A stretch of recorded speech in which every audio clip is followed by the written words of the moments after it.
کبھی رب کی راہ میں لگانے والے کبھی یہ یقین رکھ الہی میں نے تیری راہ میں دے کے بھول گیا ہوں، کہاں لگا ہے، میں نے تو تیرے لیے دیا ہے، مجھے یہ غرض نہیں ہے۔ ہو سکتا ہے جو 5000 کا میں نے نوٹ دیا ہو، کوئی 5000 دے کے بڑا نوٹ لے گیا ہو، کوئی اس طرح بدل گیا ہو اور میرے ذہن میں بدگمانی آ گئی ہو کہ مسجد کے لوگ اسے کھاتے ہیں، مسجد کے لوگوں نے یہ کیا ہے، وہ میرا دیا مال میرے لیے بربادی کا ذریعہ بن جائے گا۔ میں 10 لوگوں کو جا کے کہتا ہوں یہاں خرچ نہ کرو یا یہ نہ کرو، وہ جو میں نے اللہ کی راہ میں دیا وہ بھی تباہی کا ذریعہ بن گیا۔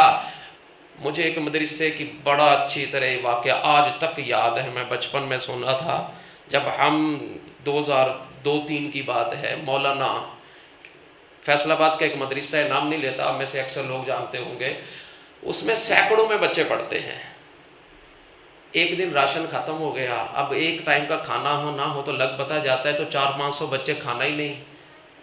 وہ بزرگ ایک جگہ پہ بیٹھ کے 2 رکعتیں پڑھی، رو رو کے اللہ سے دعا کی، اللہ کوئی ابھی مدد کر۔ کہتا میں ابھی اتنا کچھ کر رہا تھا، اللہ کے آگے پتہ نہیں کیا کر رہا تھا، اتنے میں ایک آدمی آیا اور آج سے کوئی تقریباً 2001-02-03 کی بات ہوگی، کہا اس نے 70,000 روپیہ لا کے میرے آگے رکھا اور کہا بچیاں کو کھانا کھلا دینا۔ کہا اس نے جب دیا تو جو میری خوشی کی کیفیت تھی اس کی کوئی حد نہیں تھی۔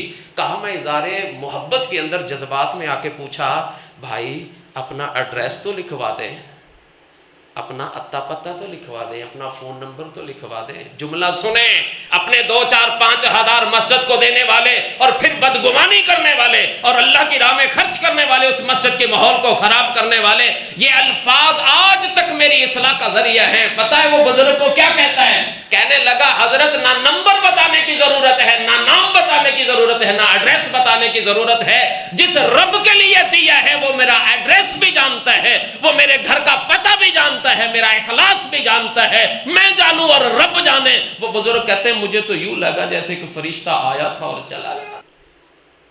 اما بعد فإن خیر الحدیث کتاب اللہ فإن خیر الہدی ہدی محمد صلی اللہ علیہ وآلہ وسلم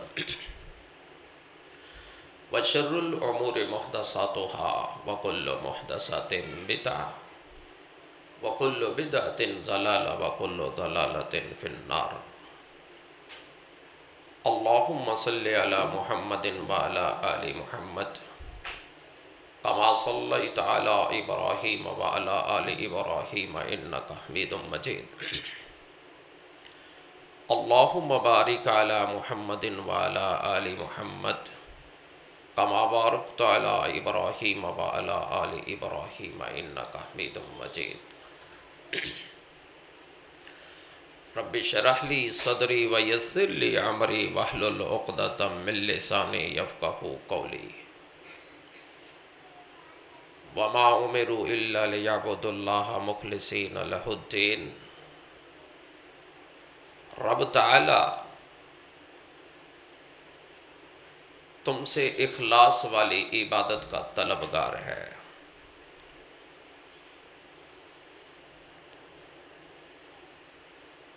آپ نے کبھی کسی درخت کو دیکھا ہوگا، وہ درخت بڑا تنا آور ہوتا ہے، بڑا مضبوط اور بڑا حجم اور جثہ رکھنے والا ہوتا ہے،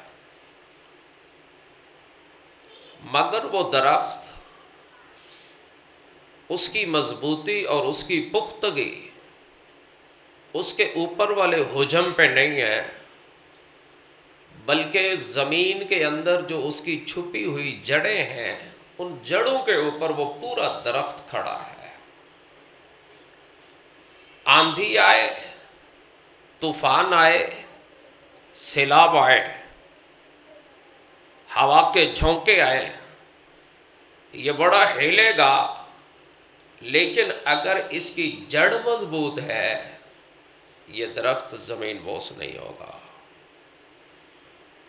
تو سارے درخت کی پختگی اس کی جڑ میں ہے، جبکہ جڑ چھپی ہوئی ہے، درخت نظر آتا ہے، جڑ نظر نہیں آتی۔ آپ اسی طرح اپنے وجود کو دیکھیں، یہ بڑا خوبصورت وجود ہوتا ہے. ہم اسی جسم کی مینٹین رکھتے ہیں، اسے بناتے ہیں، سنوارتے ہیں، خوبصورت رکھتے ہیں.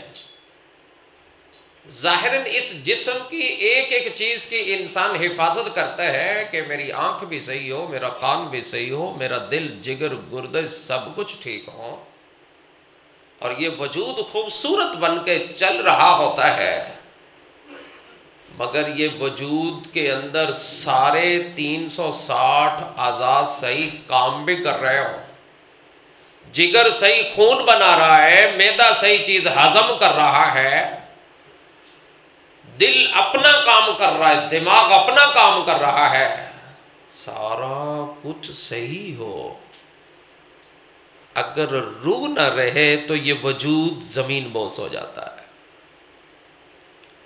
نہ بیوی اس خامند کے اس وجود کو رکھنے کو راضی، نہ باپ اپنے بیٹے کے جسم کو رکھنے کے لیے راضی، نہ معاشرے کا کوئی فرد اس کا جسم رکھنے کو راضی ہے. کیوں؟ جسم تو پورا ہے. اس لیے کہ جسم موجود ہے، روح نکل چکی ہے، اور وہ جسم ہمیں آج بھی نظر آتا ہے، کل بھی نظر آتا تھا، اور آئندہ کل بھی نظر آئے گا. روح نہ تجھے مجھے آج نظر آئی، نہ کل نظر آئے گی. وہ روح ہے کیا؟ وہ اس جسم کے اندر چھپی ہوئی روح ہے. جب وہ نکل جائے گی تو انسان کا وجود بھی زمین بوس ہو جائے گا. درخت جڑ چھپی ہے، درخت کھڑا ہے، مگر اس کی پختگی کا کھڑا ہے. جسم نظر آتا ہے، روح نظر نہیں آتی، مگر یہ جسم اس روح کے اوپر کھڑا ہے. میرا اور آپ کا عمل، جو میں اور آپ عمل کرتے ہیں، نماز کی شکل میں، روزے کی شکل میں، صدقے کی شکل میں، کسی بھی اچھی خوبی کی شکل میں، وہ سارا عمل نظر آتا ہے، مگر وہ عمل جس کے اوپر کھڑا ہوا ہے اخلاص، وہ اخلاص چھپا ہوا ہے.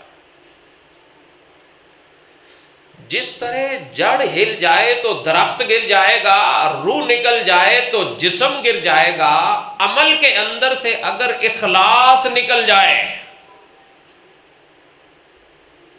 وہ عمل بھی زمین بوس ہو جائے گا، اس کی قدر و قیمت ختم. اور محبوب کائنات نے فرمایا یہ عمل اخلاص اتنی طاقت رکھتا ہے، سارے نمبر اخلاص کے اوپر ہے. محبوب کائنات علیہ صلاۃ والسلام کا فرمان ہے، من اتی فراشہ وہو ینوی ان یقوم یصلی باللیل. ایک بندہ رات کو بستر پہ جاتا ہے، سونے سے پہلے پکی نیت اور ارادہ کرتا ہے انشاءاللہ پچھلی رات اٹھوں گا، تہجد پڑھوں گا، نوافل پڑھوں گا، رات کو اٹھ کے قیام کروں گا، اپنے گناہوں کی معافی مانگوں گا. یہ نیت کرتا ہے، بستر پہ آتا ہے، فغلبتہ عیناہ، آتا ہے جسم تھکا ہوا ہے، فغلبتہ عیناہ حتی اصبح، یہ آ کے سوتا ہے، نیند اتنی گہری آتی ہے کہ فجر کی آذان ہوئی تو آنکھ کھولے. اب تہجد چلا گیا، تہجد کا وقت چلا گیا، نوافل نہیں پڑھ سکا، اٹھا نہیں. نیت تھی، جذبہ تھا، اخلاص تھا، پختگی بھی تھی، 100% خالص بھی تھا، مگر قسمت نے ساتھ نہیں دیا، اٹھا نہیں. فرشتے کہتے ہیں الہی تیرا یہ بندہ رات کو نیت کر کے سویا تھا، مگر نہ یہ اٹھا، نہ اس نے وضو کیا، نیند غالب آ گئی، اب اس کے لیے کیا کرنا ہے؟ رب کی طرف سے حکم ہوتا ہے کتب لہ ما نویٰ، جو نیت کر کے سویا تھا وہ اسی کا اجر لکھو. فرشتے کہتے ہیں الہی یہ تو اٹھا بھی نہیں، بستر چھوڑا نہیں، نماز پڑھی نہیں، وضو کیا نہیں، سجدہ کیا نہیں، قیام کیا نہیں، رکوع ہوا نہیں، اور اس کی نماز لکھ دی جائے کہ نیند لکھ دی جائے، پھر نیند کا کیا کریں؟ اس کا کون سا عمل لکھنا ہے کہ رات کو سویا ہے یا رات کو تہجد پڑھی ہے؟ رب تعالیٰ کا کیا خوبصورت حکم ہوتا ہے، فرمایا کتب لہ ما نویٰ، جس نیت سے سویا تھا تم وہی لکھو، وَقَانَ نَوْمُهُ صَدَقَةً عَلَيْهِ مِن رَبِّهِ عَزَّ وَجَلَّ، وہ جو نیند ہے نا اس کی، وہ میری طرف سے اس کو صدقہ ہے، تحفہ ہے۔ اب اندازہ کرے، عمل نہیں کیا، نمبر لگ گئے، کس کی بنیاد پہ؟ اخلاص کی بنیاد پہ۔ اخلاص وہ طاقت ہے، عمل بھی نہیں، وجود بھی نہیں، اٹھا بھی نہیں، پڑھا بھی نہیں، مگر رب کو اخلاص اتنا اچھا لگتا ہے کہ اس اخلاص کی بنیاد کے اوپر رب تعالیٰ اس کا پورا اجر لکھ دیتے ہیں۔ آپ نے وہ فرمان سنا کہ ایک راستے کے اوپر ایک درخت لگا ہوا، ایک آدمی نے دیکھا یہ راستہ ہے، لوگ یہاں سے گزرتے ہیں، کوئی تھکا ہارا، کوئی بچہ، کوئی بوڑھا، کوئی بزرگ، کوئی عورت، اتنا لمبا سفر کرتے ہوئے میں یہاں ایک درخت لگا دیتا ہوں، کوئی تھکے گا درخت کے نیچے بیٹھ جائے گا، ٹھنڈی ہوا لے گا، کوئی پرندہ آ کے اس پہ پناہ لے لے گا، درخت لگا دیا۔ جب درخت بڑا ہوا، ایک اور آیا، اس نے درخت کو اکھاڑ کے پھینک دیا، اس لیے سے کہ یار یہ راستہ ہے، راہی گیر یہاں سے گزرتے ہیں، یہ رکاوٹ ہے، لہذا یہ درخت اکھاڑ کے سائڈ پہ کر دیا جائے۔ اب ایک لگانے والا اور ایک اکھاڑنے والا، مگر حکم ہوا اجر دونوں کا لکھو۔ وجہ دونوں کی نیت میں اخلاص، لگانے میں بھی نیت صاف، اس نیت سے لگا رہا ہوں کہ کوئی راہی گیر گزرے گا، بچہ، بزرگ، بوڑھا، عورت اس کے نیچے بیٹھ کے ٹھنڈی سانس لے لے گی، اور اکھاڑنے والے کی نیت میں بھی اخلاص کہ گزرنے والے کے لیے رکاوٹ نہ ہو۔ تو بعض اوقات جو چیز آپ کو بظاہر غلط بھی نظر آ رہی ہو، اگر اس کے اندر نیت میں اخلاص ہے تو رب اس کے نمبر بھی لگا دیتا ہے۔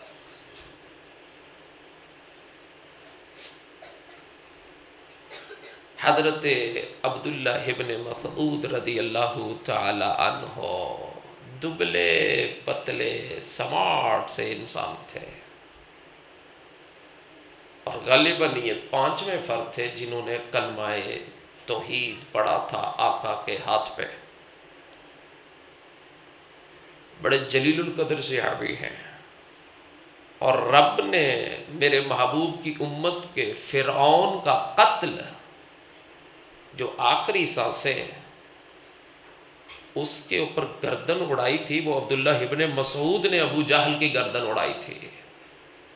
وہ انصاریوں کے بچوں نے زخمی کر کے اپنی طرف سے مار کے پھینک دیا تھا، مگر عبداللہ ابن مسعود رضی اللہ تعالیٰ عنہ کا گزر ہوا، دیکھا کہ ابو جہل جسم تو کٹا ہوا ہے مگر اس میں سانسیں موجود ہیں، اور چھاتی پہ پاؤں رکھ کے کہا میرے نبی کے دشمن تو ابھی بھی زندہ ہے۔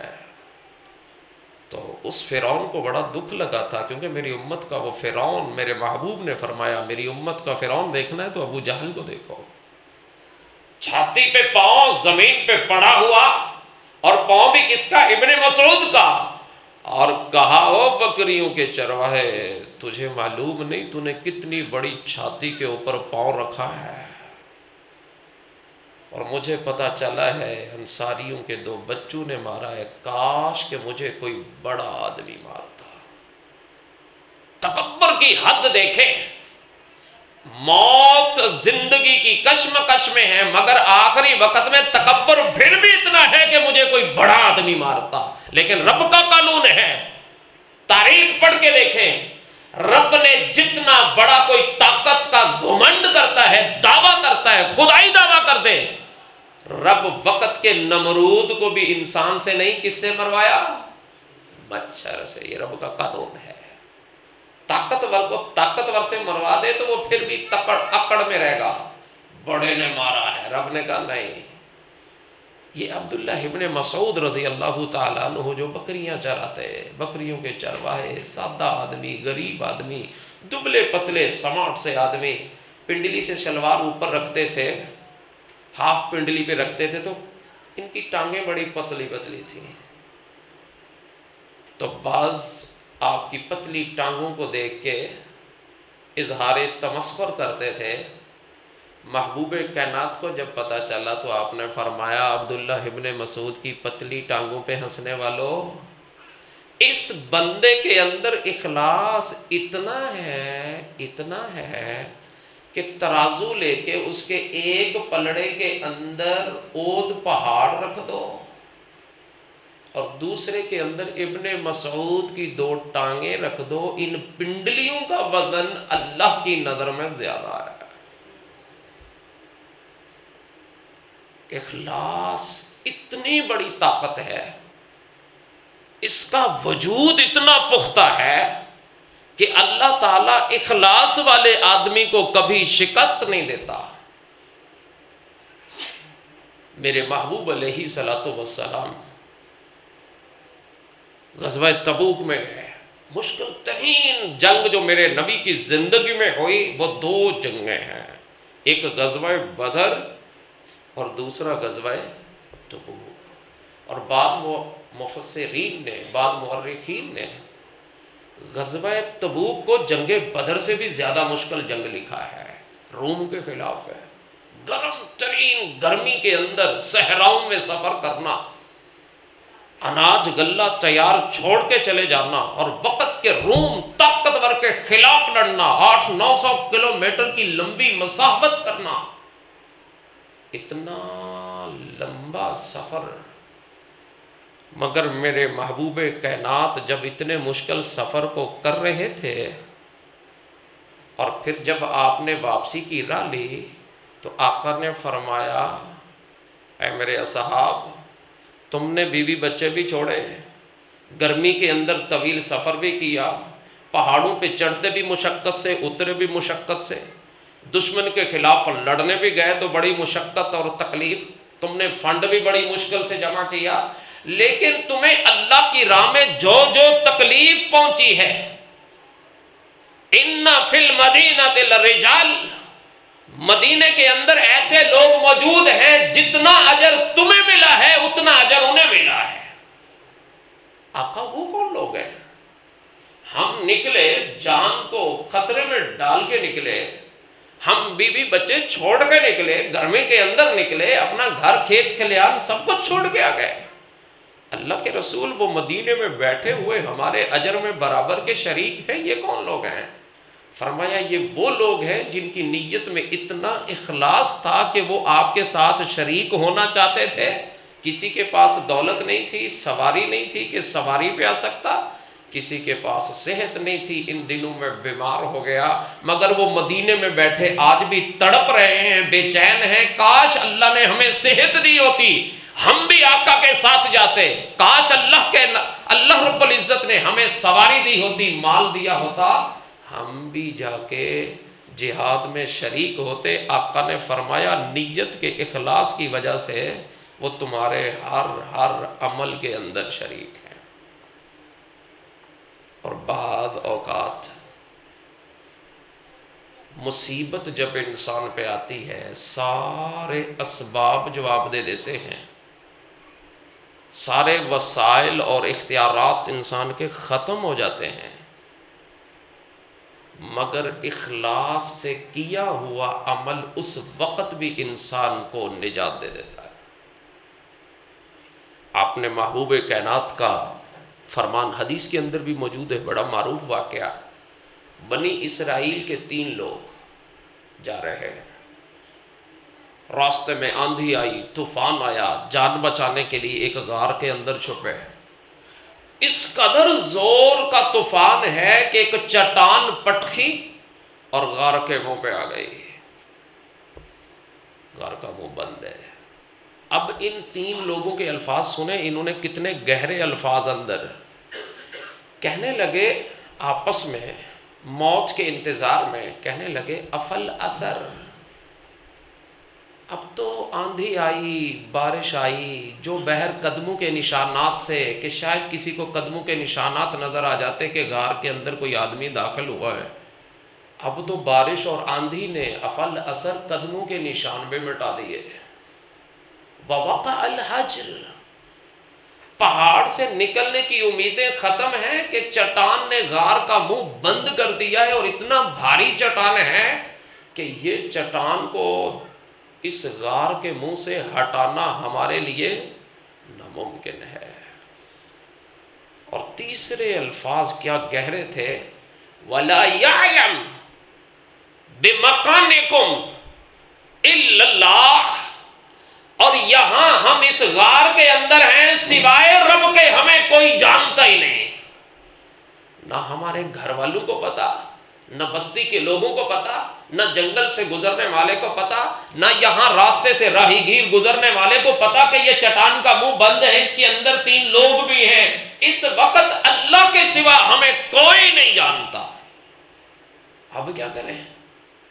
کہنے لگے فَادْعُوا اللَّهَ بِأَوْسَكِ أَعْمَالِكُمْ، اپنا سب سے پختہ عمل جو ہے نا وہ یاد کرو، شاید اس کی طاقت سے اللہ تعالیٰ تمہیں اس موت کے منہ سے نکال دے۔ ایک اٹھا، رب کو مخاطب کیا، کہا اللہ میرے اور تیرے درمیان یہاں اب تیسرا کوئی نہیں، اب پکار اور نجات کا ذریعہ صرف تو ہے۔ اللہ میری زندگی میں نہ جانے بہت ساری نیکیاں ہوں گی، لیکن ایک نیکی ایسی ہے جو میں یقین کامل سے کہہ سکتا ہوں اس میں اخلاص تھا، 100% اخلاص تھا۔ اور اللہ وہ میرا اخلاص کیا تھا؟ اللہ گناہ کا عادی تھا، گناہ کرنے کے لیے تیار بھی ہوا، مگر جب گناہ کے قریب ہوا تو اس عورت نے مجھے 2 جملے بولے، اتق اللہ، اللہ سے ڈر جا۔ اللہ اس وقت گناہ کرنے میں کوئی رکاوٹ نہیں تھی، کوئی دیکھنے والا نہیں تھا، میرا گناہ ظاہر ہونے والا بھی نہیں تھا۔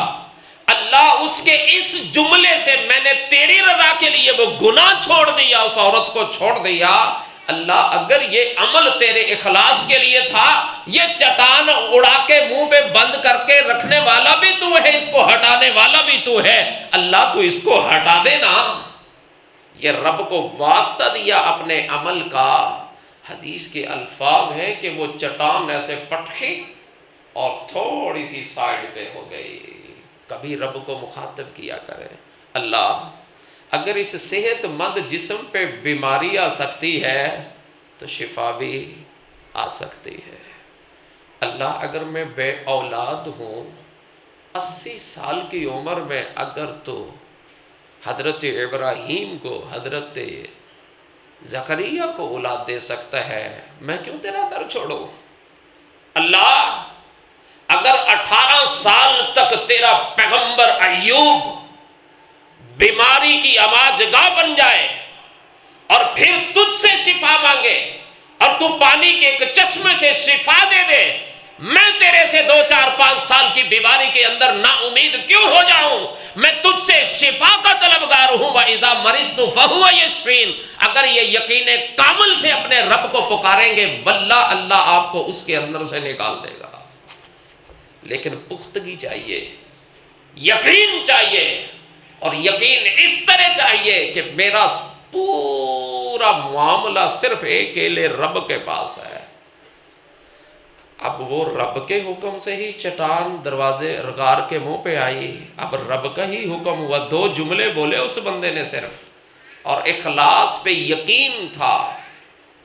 دوسرا اٹھا، کہا الہی یہاں ہمیں موت سے بچانے والا کوئی نہیں، وَلَا يَعْلَمَ بِمَكَانِكُمْ إِلَّا اللَّهُ، اللہ یہاں تو ہمارے بیوی بچوں کو بھی نہیں پتا کہ ہم کہاں ہیں، ہماری بستی اور شہر کے لوگوں کو بھی نہیں پتا ہم کس جگہ پہ ہیں۔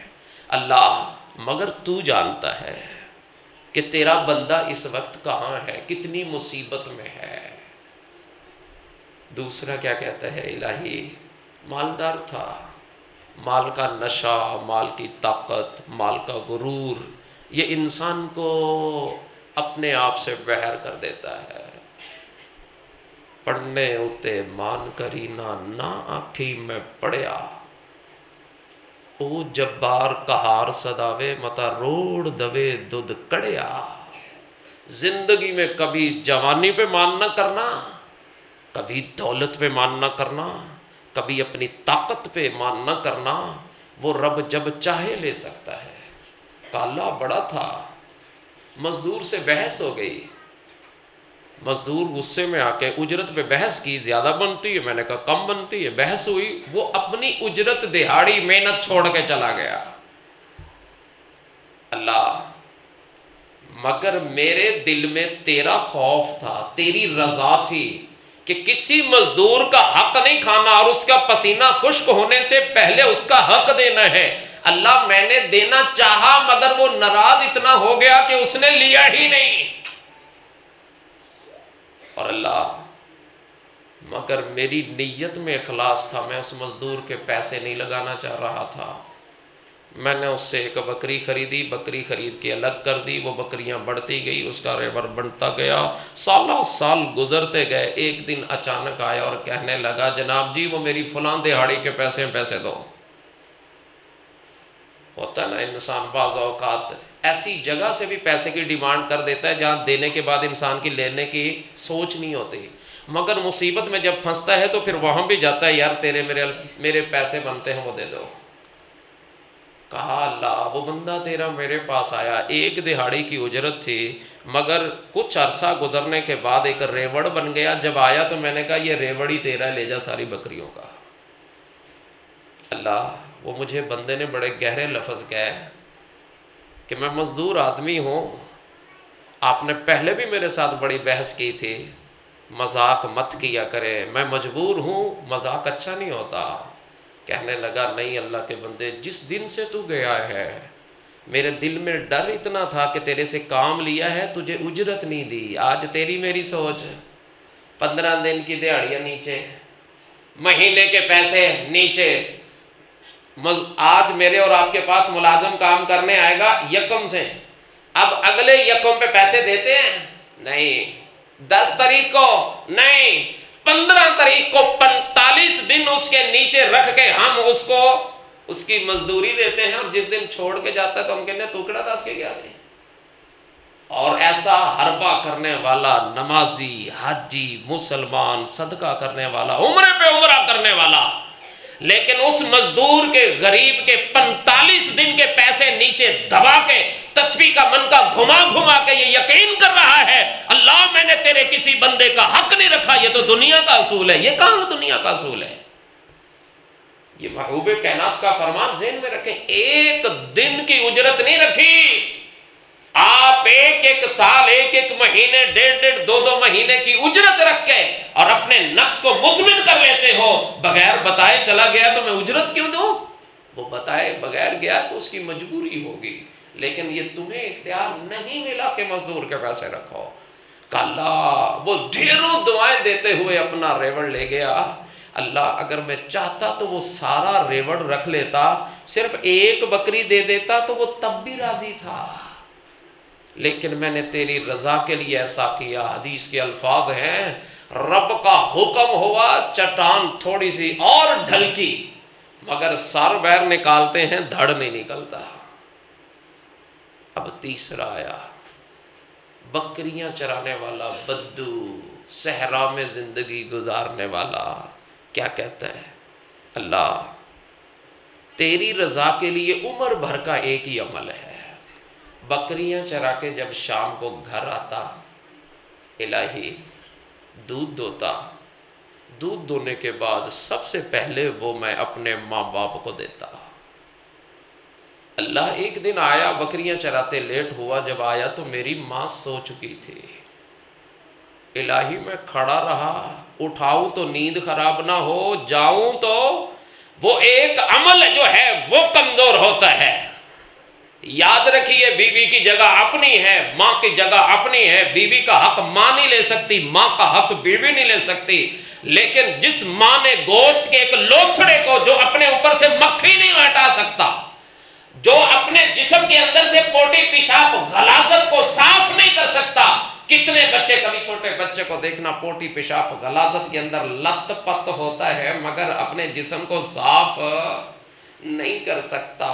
ڈھیروں مکھیاں اس کے اوپر بیٹھی ہوتی ہیں، ایک مکھی اپنے ہاتھ سے ہلا نہیں سکتا. مگر اس کمزور کیفیت کے اندر بھی تیری ماں نے نہ تیرے اوپر گندی مکھی بیٹھنے دی، نہ گندی غلاظت کے اندر تجھے رکھا، صاف ستھرا رکھا. آج تو بڑا ہو گیا اور وہ کمزوری میں چلا گیا. آج اس بوڑھے باپ کے اوپر ڈھیروں مکھیاں بھی ہیں، بوڑھی ماں کے اوپر مکھیاں بھی بیٹھی ہیں، وہ بستر کے اوپر بیمار پڑی ہے. مگر تجھے اتنا بھی اچھا نہیں لگتا میں اپنی ماں کا منہ اپنے کپڑے سے صاف کروں، میں اپنی ماں کے چہرے پہ بوسہ دوں اور میں اس کے چہرے کا دیدار کر کے اپنے ماضی کو سامنے رکھوں. میں کیا تھا؟ آج ہم سمجھتے ہیں میرے پاس جوانی ہے، میری امی ابا بوڑھے ہوئے، میں کیڑا بوڑھے ہونا ہے. نہیں بھائی، بوڑھے ماں باپ ہیں، غنیمت جان ان کو، پیار دے ان کو. ان کا مزاج بدل گیا ہے، مزاج میں کمزوری آ گئی ہے. اب تجھے وہی مکافات عمل ہے جو دیا ہے، اب لینے کی باری ہے، اب دو اپنے ماں باپ کو. کہنے لگا اللہ ساری رات اسی کشم مکش میں جاگتا رہا، بڑی مشقت بڑی تکلیف اٹھائی. اللہ اگر یہ عمل تیرے لیے ہے، اللہ یہ چٹان کیا ہے؟ تو جو کچھ چاہے کر سکتا ہے. حدیث کے الفاظ ہیں کہ اس زور سے چٹان پٹ کے سائڈ پہ ہوئی اور باہر آ گئے. اب یہ اخلاص ہے، اور اخلاص ایسا عمل جو انسان کے عدم کو وجود دے دے. وہ رات کو سویا ہے، عمل نہیں کیا، تہجد نہیں پڑھی، مگر رب کا حکم کیا ہوا؟ کتب لہ ما نویٰ، لکھو اس کا اجر. اللہ یہ سویا رہا، کہا میری طرف سے صدقہ کر دو. اور یہاں دنیا تصور نہیں کر سکتی، غار کا منہ بند ہو اور وہ خود کھل جائے. آپ نے اگر اخلاص سے اللہ کی رضا کے لیے عمل کیا ہے، زندگی میں بڑے بڑے مواقع ایسے آئیں گے کہ اگر اس کے اندر مشکلات آئے گی تو آپ اپنے اگر اخلاص والے عمل کا اللہ کو واسطہ دے دیں گے، اللہ تعالیٰ اس سے آپ کو نکال دے گا. اور جب یہ اخلاص سے خالی ہو، اب ادھر سوچیں ذرا، بکریاں چرانے والا ان پڑھ آدمی ہوتا ہے، سب سے زیادہ ان پڑھ بکریاں چرانے والا ہوتا ہے. مگر دوسری طرف 3 لوگوں کا محبوب کائنات نے کیا فرمایا کہ جہنم کا آغاز 3 طبقے سے ہوگا. ہلا دیتا ہے، جھنجھوڑ دیتا ہے آقا کا یہ فرمان کہ جہنم کا آغاز، جہنم کا بھڑکاوا، جہنم کا افتتاح کتنے طرح کے لوگوں سے ہوگا؟ 3. ادھر ان پڑھ آدمی ہے، نیت میں اخلاص ہے، نجات ہے. اور یہاں تینوں بہترین طبقے ریڈ کلاس کے، القاری والمجاہد والغنی. وہ مجاہد، پتہ ہے سب سے مشکل مرحلہ کیا ہے؟ خون، اپنی جان دینا. اس بندے نے اللہ کی راہ میں اپنی جان دی اور اللہ کے لیے دی. قیامت کے دن اللہ نے پوچھا بندے کیا کر کے آیا ہے؟ کہنے لگا قاتل تو فی کا، تیری رضا کے لیے جان میں دے دی. رب کیا کہتا ہے؟ کذبتا، جھوٹ بول رہا ہے، شہرت چاہتا تھا، وہ رضا کے لیے خون بھی دے دیا، بچے یتیم کر کے چلا گیا، بوڑھی ماں چھوڑ کے چلا گیا، خون کا نذرانہ بھی دے دیا. مگر رب نے کیا کہا؟ کذبتا، تو جھوٹ بول رہا ہے، اس لیے کہ تیری نیت میں شہرت تھی. مارا گیا. دوسرا آدمی، کتنا مشکل ہوتا ہے، سب سے مشکل مرحلہ ہے. میں اکثر جگہ پہ کہا کرتا ہوں کہ جو آپ کی مسجد کا امام ہوتا ہے وہ وقت کا ولی ہوتا ہے. اس کے گناہوں کا ازالہ تو اس مسجد کے بہت سارے لوگ ہوتے ہیں جو انہیں اذیت دینے والے ہوتے ہیں، جو انہیں تکلیف دینے والے ہوتے ہیں. امام کو میرے رب نے دنیا میں اتنی مشکلات سے گزارا ہے کہ وہ دنیا سے ہی پاک صاف ہو کے گزرتا ہے. مگر یہ دنیا میں اللہ پوچھیں گے کیا کر کے آیا؟ کیا کہے گا؟ اللہ تو نے دین کا فیض دیا تھا، دین کا علم دیا تھا، وہ علم میں پڑھتا رہا، پڑھاتا رہا، فیض لٹاتا رہا۔ اللہ کی طرف سے حکم کیا ہوگا؟ پڑھا لکھا آدمی پکڑا گیا، اللہ کی طرف سے حکم کیا ہوگا؟ کذبتا، جھوٹ بول رہا ہے۔ جب تک تیرا نام کسی بڑے بینر پہ نہیں آتا تھا تو اس مجلس میں جانے کو نہیں پسند کرتا تھا۔ جب تیرے بیان کے لیے کوئی 2-4 موویوں والے نہیں ہوتے تھے، بڑا مجمع نہیں ہوتا تھا، جمع غفیر نہیں ہوتا تھا، تیرے لیے بڑے بڑے فلیکس نہیں لگتے تھے، تیرے لیے بڑے بڑے پمفلٹ نہیں لگتے تھے، تیرے لیے پھولوں کی سیج نہیں ہوتی تھی، تیرے اوپر پھول نچھاور نہیں ہوتے تھے، تو اس مجلس میں جانے کو ناپسند جانتا تھا، تیرے ماتھے پہ تیور آ جاتے تھے، مجھے بلایا ہے مگر میری شان شایان نہیں بلایا۔ تو شہرت کا بھوکا تھا، تو دنیا میں شہرت مانگتا تھا، تیرے نام کے ساتھ بڑے بڑے القابات اور ٹائٹل لگا دیے تھے، دنیا نے تجھے داد بھی دے دی، شہرت بھی دے دی، کمال خطیب ہے، کمال ادیب ہے، کمال نعت خواں ہے، کمال قاری ہے، کمال آواز ہے، لیکن جا تیرے لیے دنیا نے سب کچھ کر دیا، تو نے میرے لیے نہیں کیا تھا نا۔ فَثُوحِبَا عَلَى وَجْهِهِ، حکم ہوگا چہرے کے بل گھسیٹو حتی القی فی النار، اور جہنم میں پھینک دو۔ تیسرا آدمی، ادھر بھی 3 ہیں، سیدھے سادے، تینوں بچ گئے عمل کے اخلاص سے، یہاں تینوں مارے گئے، عمل کے پہاڑ ہیں۔ تیسرا کون ہے؟ اللہ کے پوچھیں کہ بندے کیا کیا؟ میں نے تجھے اتنا مال دیا تھا، ہر طرح کا مال نوازا تھا۔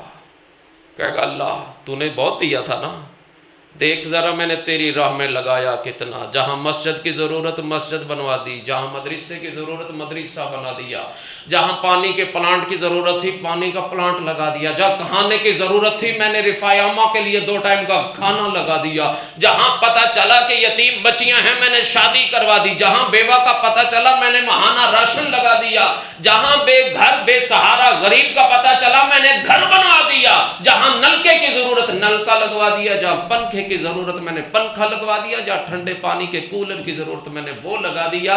اللہ کہیں گے کذبتا، جھوٹ بولتا ہے، جو پنکھا لگواتا تھا اس کے اوپر تیرا نام لکھا تھا، جو کولر لگوایا تھا نیچے سالے ثواب کے لیے اپنا یا دادے کا نام لکھوایا تھا، جو کھانے کے لیے جگہ بنائی تھی وہاں اپنا نام لکھوایا تھا، جو تو نے مسجد بنائی تھی اس کے باہر اپنا نام لکھوایا تھا، جو نیکیاں کرتا رہا اپنے نام سے نسبتیں کرتا رہا۔ انہ علیم بذات الصدور، تیرا رب کیا جانتا نہیں تھا؟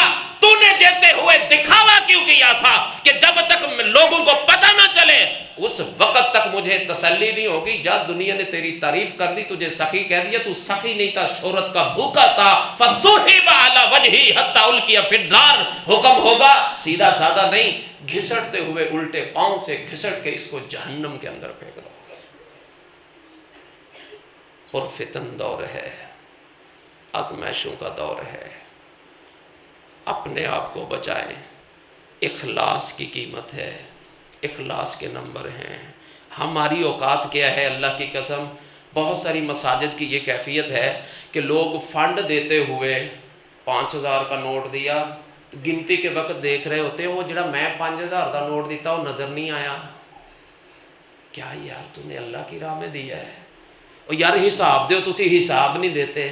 ہائے ہائے، ہارون رشید کی بیوی کا مجھے واقعہ یاد آ جاتا ہے، کیا کمال تھی۔ مسجد کی طرف خانہ کعبہ کی طرف گئی تو دیکھا کہ حاجیوں کے لیے بڑی مشقت ہوتی ہے، پانی کا اہتمام نہیں ہوتا، اپنے وقت اپنی جیب کے فنڈ سے مہنگی ترین نہر بنوائی جو مکے تک، میدان عرفات میں اگر جائیں تو آج بھی اس کے اثرات وہ ادھر نظر آئیں گے آپ کو، پہاڑ کے ساتھ ساتھ نہر کے نشانات۔ بڑی مہنگی مسجد اس نے نہر بنوائی، حساب کتاب کے لیے جب آخر میں لاکھوں پیسے لگے، وہ آدمی اپنا رجسٹر لے کے آیا، ملکہ جی یہ آپ کا کروڑوں کا بجٹ اور یہ حساب، یہ اصول ہے نا، کروڑوں لگائے ہیں تو حساب بھی ہے۔